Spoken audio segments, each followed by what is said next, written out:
Y'all come on in here. Come on up in here.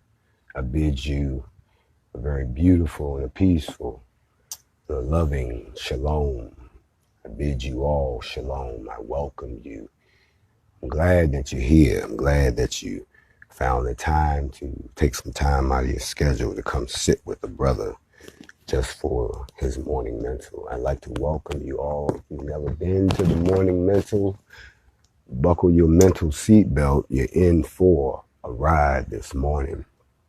I myself, I've been up for a while thinking, and my morning mental this morning is very easy to put a title on. Before I do, I have to give praise to Yahuwah, Yahweh, Jehovah, call him what you want. But you have to give honor and praise to him first before we get started. This morning, I want to talk to the ancestors and the descendants of the ancestors. I want to talk a little bit about why we are separate but equal. We are separate but equal. I'm on my morning mental. I wish you a grand rising. Bid you a shalom. Welcome you into this particular morning mental.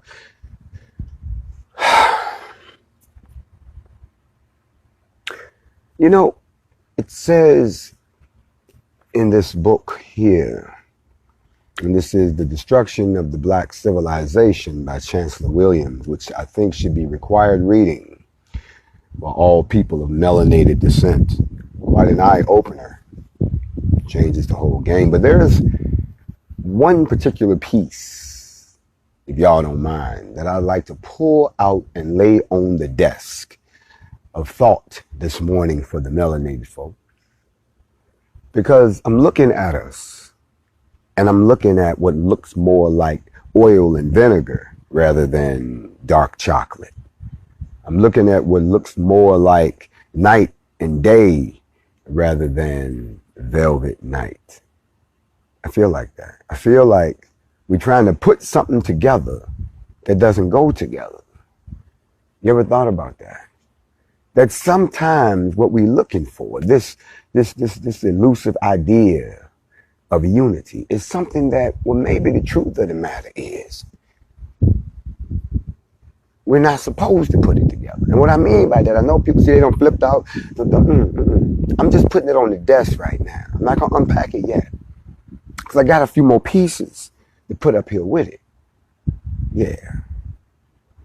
But let me give you this passage first. And then we're going to come back and we're going to take a look at it and see how it's applicable on the morning mental, how it's applicable as you go through your day. And you look at people and, you know, how they act and what they're doing and what they say. Look at it through this lens, and maybe you'll understand why we're having some of the problems that we're having right now. I'm on my morning mental. I don't know if you're not on your morning mental, but when I wake up in the morning, I think about stuff. Things that I know I'm not the only one that's thinking. But then when I take those things and I put them into the real world, when I manifest what I'm thinking, y'all lose y'all mind.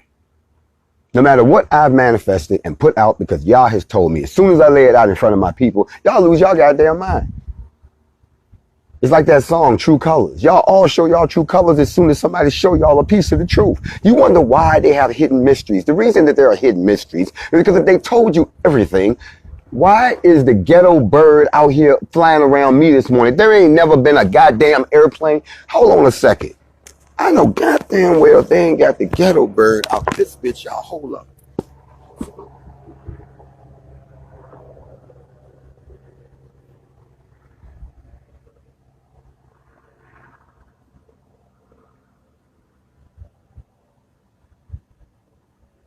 These motherfuckers.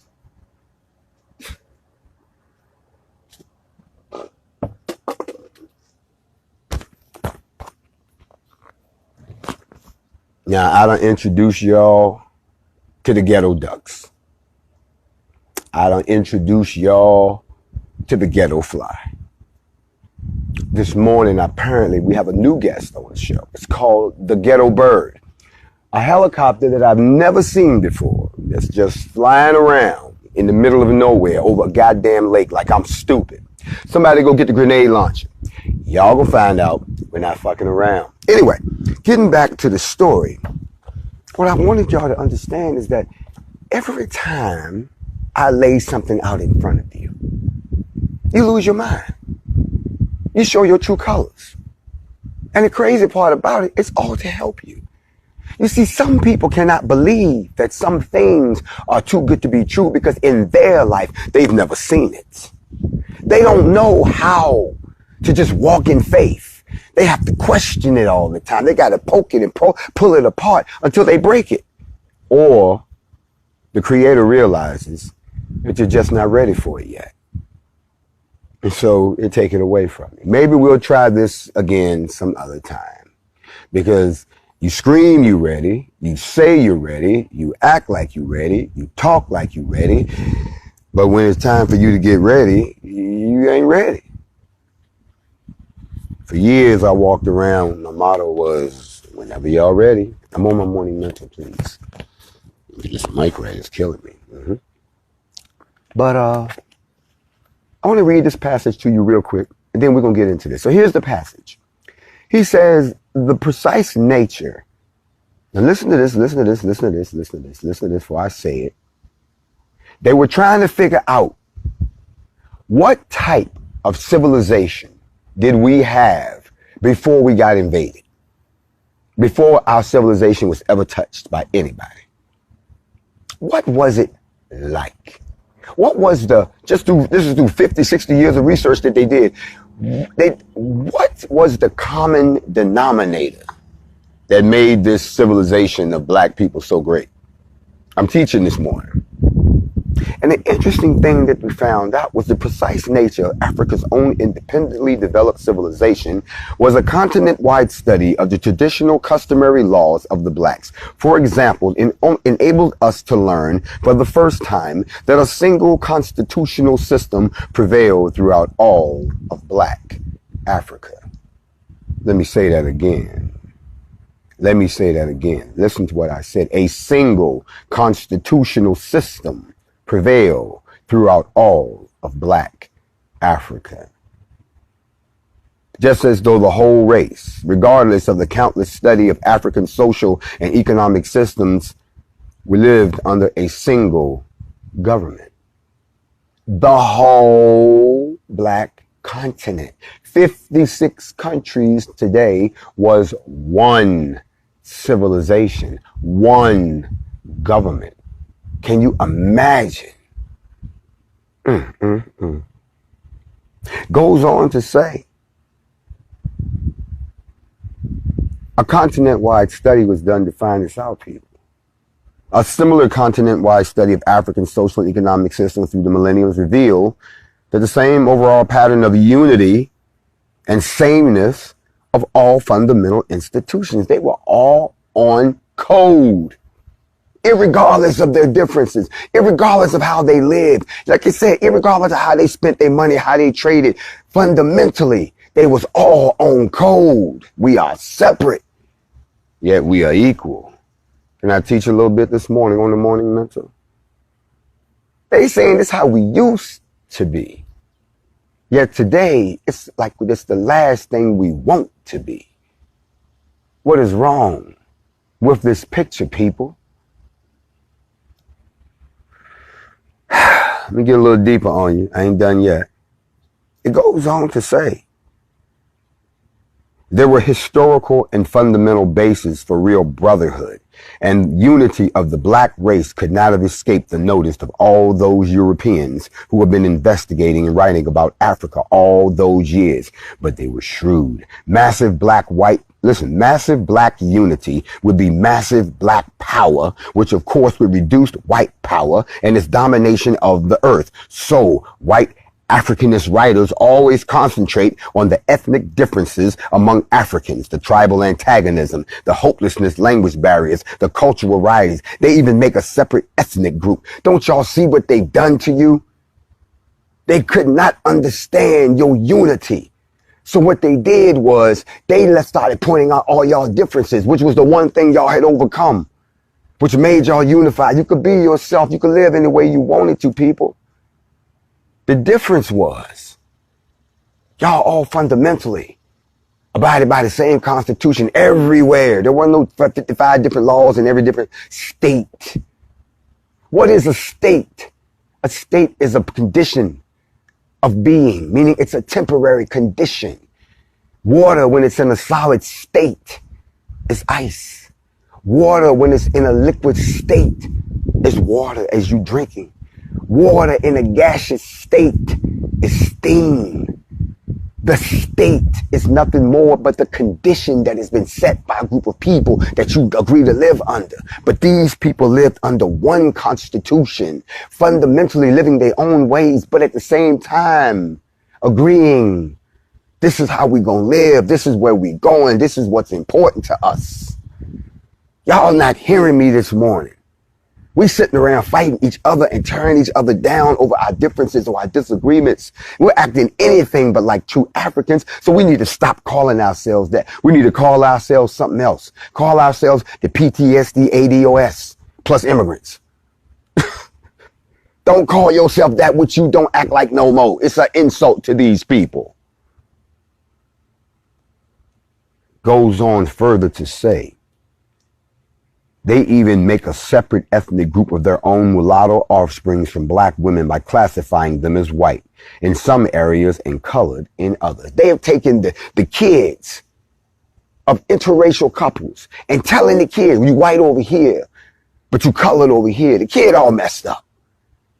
This whole division game is what was the acid that destroyed the core of the black civilization. Can I talk in here for a minute?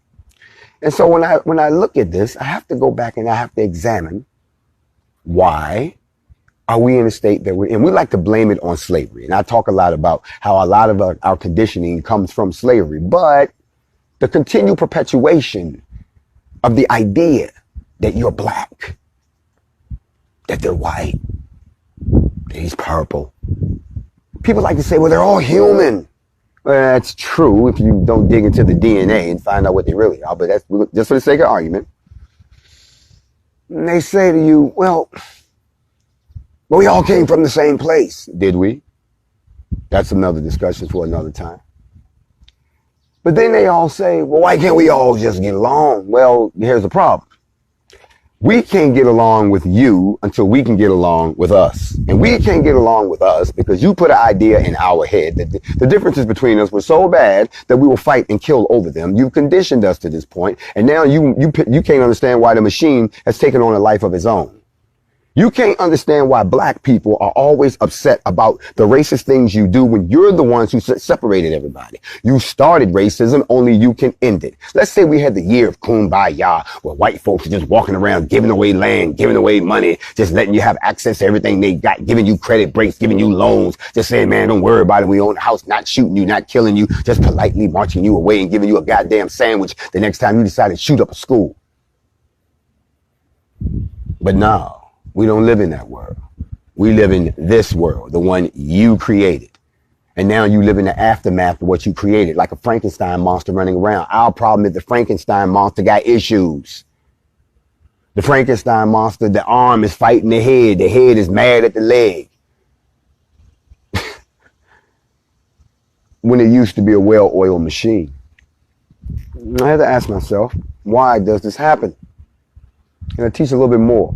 We deep on the morning mental this morning. We are separate, yet we are equal. So I went back to the ancient books, the gold books, the Egyptian books, and I looked in the book of bronze. And in the book of bronze, there is a piece that it talks about us. And if I could be so kind as to share it with the brothers and the sisters, it goes a little something like this. And it's interesting because when you think about the fact that they're talking about us, And these are thousands of years ago. I keep bringing it to y'all attention. There's nothing new under the sun.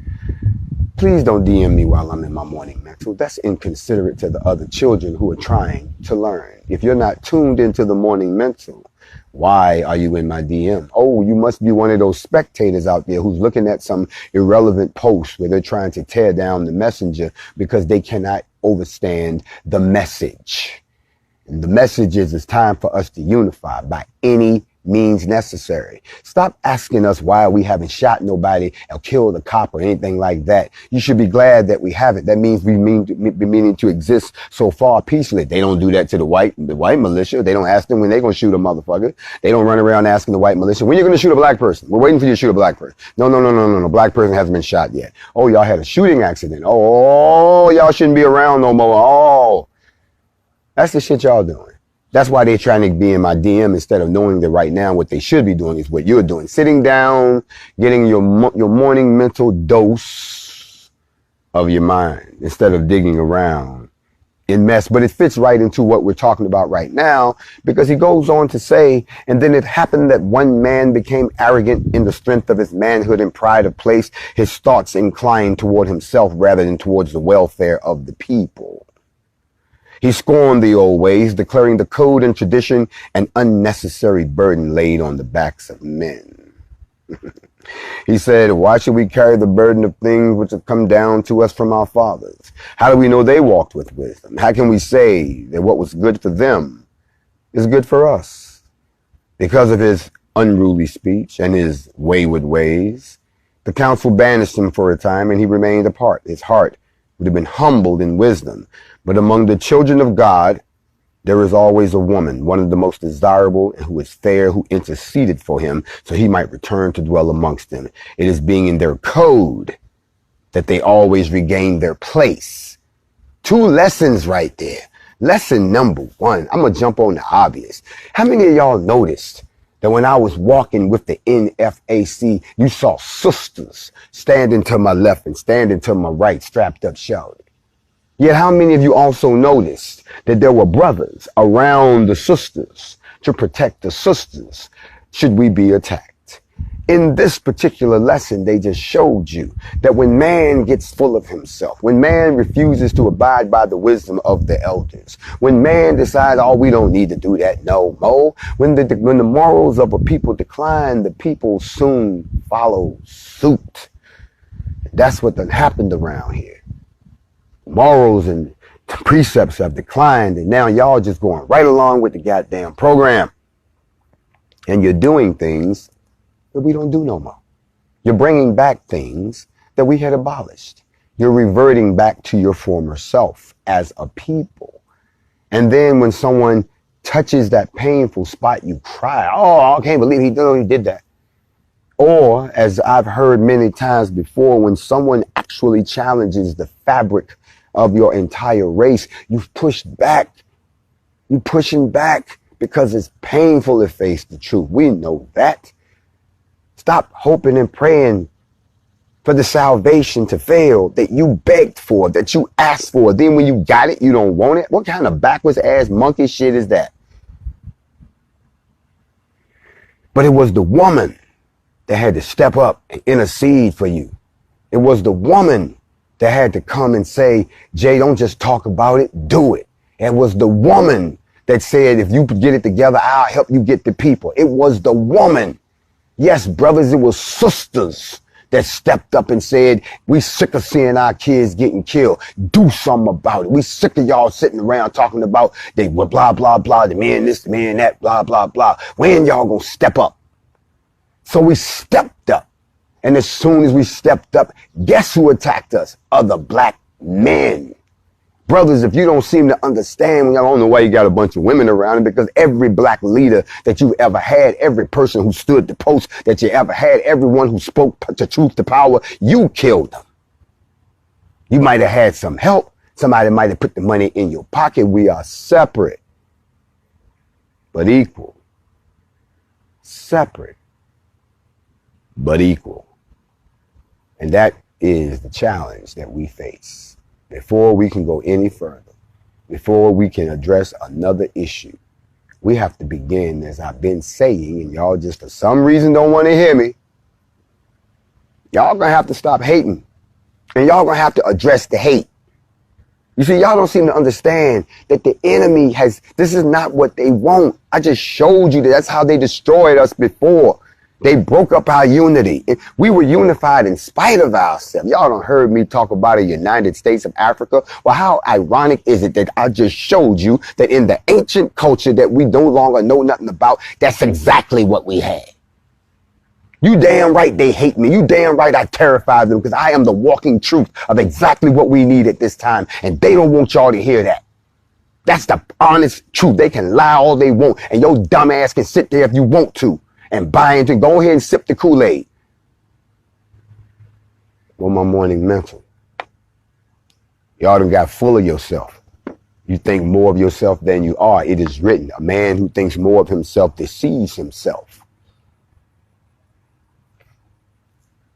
Y'all not hard-headed. And you're not stubborn. You're suicidal. You actually want your demise. I've never seen anything like this.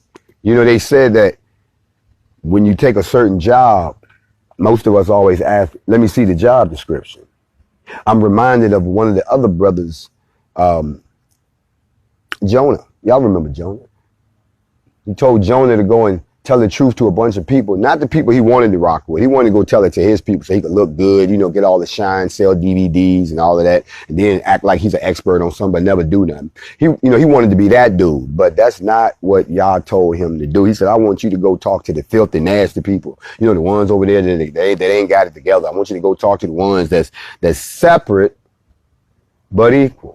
But when you get over there, they're not going to like you, okay, man? And so, nah, I'm not doing that. I don't want it. Nope. I'm going to go talk to my folks. I'm going to go lie to my folks. I'm going to go over here and throw salt on anybody that threatened the fact that I just want to talk to my folks. I'm being disobedient, but what I'm doing is I'm throwing stuff on.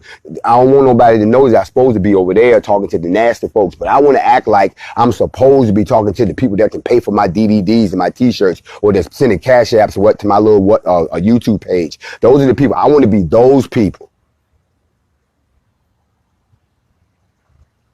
You didn't do what he told you to do. He told you to go speak to the masses and deliver my message and get us back in one accord.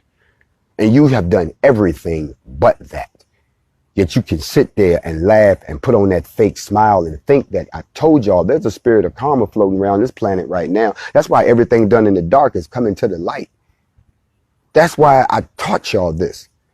Don't ever let somebody tell you something about yourself that you ain't already told them. I use me as an example. Y'all got people running around spreading old news like it's new news. And a lot of y'all, because you ain't done your research, think it's new news. You going through this whole profile, you'll find out all that shit been addressed for the last 7 years. Yet because I'm now making a difference in somebody's lives, because I'm inspiring people in somebody's lives, they can't believe that the person that did all of that could actually be sitting here telling you the truth. They don't want it to be the truth for two reasons. Number one, because it is the truth. And number two, they don't want it to come from me. You see, y'all can't pick and choose when the limo show up what type of limo it is. I just told you I was sending you a limo. You just jump in the limo and take the ride. If I send over a shopping cart, as long as it's going to take you where you got to go, you go and you can fix it along. By the time you get where you're going, you got a shopping cart on dubs. You understand what I'm trying to tell you? But we got to start somewhere. So his sisters was the one who pulled the trigger, which caused me to say, I now will manifest the idea that I have in my head. Don't thought it out. This is what it should look like. Y'all know we're not going to be perfect. We're not perfect. If we were perfect, then there'll be no need for us to exist. But since it's us, y'all stop jumping over the fact that people got the guts to come out their house and try, and you won't even try. You won't even try. That's the saddest part of this whole situation. You share this video. Y'all like to upload my shit and make money off of it like I don't see you. Go ahead and upload this and let me say it to the world. Don't say nothing. You won't even try. And if your children is sitting there looking at you talking about, I can't believe my daddy or my mama is sitting there talking shit about somebody who's out here doing something, somebody that I can look at, I can touch, I can see, that gives me some pride, give me some esteem, and my mama and daddy sitting here hating on them. What kind of shit is this? Damn, mama. And then you wonder why I'm fucked up. I'm fucked up because you fucked up, mama. We all fucked up because it's a generational curse. Can I talk in here? Somebody say, talk, black man. Y'all want us to be quiet about this. Shh. I'm cooning. What you doing? Stop all that. Now, I want y'all to know that we're on the morning mental talking about we separate and not equal. When the truth of the matter is, all we are is equal. All we have to do. You ever try to do something, and no matter how many times you tried to do it, you was your own worst enemy. Y'all know what I'm talking about? Have you ever done something where you just needed to move some stuff out the way, and then you could get it done? No, y'all not hearing me. Have you ever tried to like move some stuff in your house, and then you found out that you couldn't move it because you need to move some stuff out the way? Well, most of us fail to realize that to get something done most of the time, you got to move you out of the way. I said it once, I'll say it again. And I'm going to keep saying it until somebody gets it. I lead by example, not by a sample. I've shown you how to do it. Yet all you want to do is sit around and criticize. I've shown you what to read. Yet all you want to do is sit around and criticize. I've shown you how to do something without taking anything from anyone. Yet some of y'all just don't understand how to do it. And last but not least, I've shown you that I'm willing to give my life for you. And some of y'all still don't believe it. So what else do I have left to do to get my point across to you? I figured it out. Nothing. If y'all don't get it by now, you never will. And it becomes painfully obvious to me who goes and who stays. It's just hard for me to accept that it's most of y'all. That's the morning mental. Because until you accept the fact that we are equal and not separate, until you accept the fact that they don't separate us, so why do you? Until you can get past that and stop hating on your fellow brother and sister and get over our differences and realize that's what makes us great. We're just like a crayon box. We're many colors and shades. That's what makes us unique. That's what makes us so envious. Nobody else can do that but us. And if y'all can't get with that and can't go out and love on your own brothers and sisters and help them out when you see something going wrong with them, or try to give a brother, support what a brother doing in spite of they fallacies, if you can't do that, then don't even tune in no more. Don't even, stop being nosy. We'll quietly go away and we'll rebuild ourselves over there, and y'all will be all right over here with your peoples and your practices and your falsehoods. We'll all be okay. As I wrap up this facts over feelings, morning mental combination, all I have to say to you is this right here. Get over yourself before yourself gets over you. Handle your business before your business handles you. For all of y'all waiting on the announcement for BlackTube will be operational next week. So look forward to me getting ready to exit Instagram once and for all. I'll leave this account as a record, but I will move on to another platform, and I will no longer have to worry about being interrupted or any of those things. NFAC better move when I move, because when I move, I might lose you in the curb. My name is Grandmaster Jay, and I'm not any of those things they say. I'm simply somebody who's trying to lead you back to the truth. This has been the Morning Mental, and I bid you a peaceful day. And most importantly, everybody hates to say this, but I say it and I mean it. I love you, and I bid you shalom. Shalom.